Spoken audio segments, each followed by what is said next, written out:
tough love to giving without question. There are strong differing opinions on how to approach homelessness. A new effort launched today in Colorado Springs aims to lessen some of the divide and get everyone on board with a more educated way to help those in need. And that includes giving money and knowing where that money goes. In our top story tonight, Bill Folsom looking into the plan. He is in studio. Bill.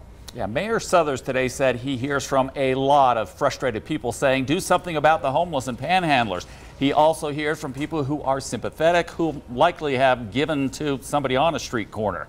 This new effort called HelpCOS Help works to show both sides how complex this issue is and how to get involved.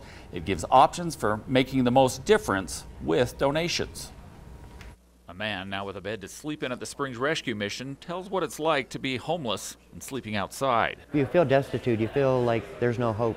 Glenn Elsgen, a disabled veteran, had to leave the place he was staying because of asbestos. He didn't have any money and was sick with pneumonia. So I'm thinking I'm going to die in the streets with my dogs, and somebody told me about this place. Now he's in a work program and looking ahead with a goal to get out of homelessness. He wants others to know that structured help is better than trying to figure it out on the streets and on your own. They took me in right away and fed me and gave me a bed, and then I found out about the work program here, and I started working once I got better. This is the beginning. So a shelter is certainly a type of housing, but it's more of an emergency room. The reasons people end up at the shelter are wide-ranging, and homeless advocates will tell you the people you see panhandling are only a small part of homelessness. The folks that you might see on a street corner might represent 10–20% of all those affected by homelessness. If you really want to make sure that person's sheltered, if you really want to make sure that person's getting mental health and substance abuse services, give to HelpCOS through the United Way.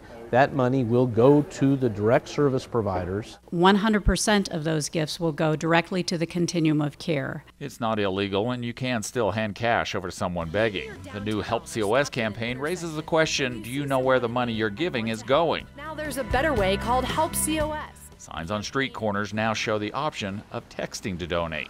You can follow up and not only see where your money is going on the COS Help website, you can also see how to get involved and learn more about all the agencies working to end homelessness. And this is a specific purpose, and so that money has a lot more value when you know where it's going. So the idea is expanding knowledge in the community about homelessness so that people are more educated about donating, and then making the avenue for making a better donation functionally just a lot more simple.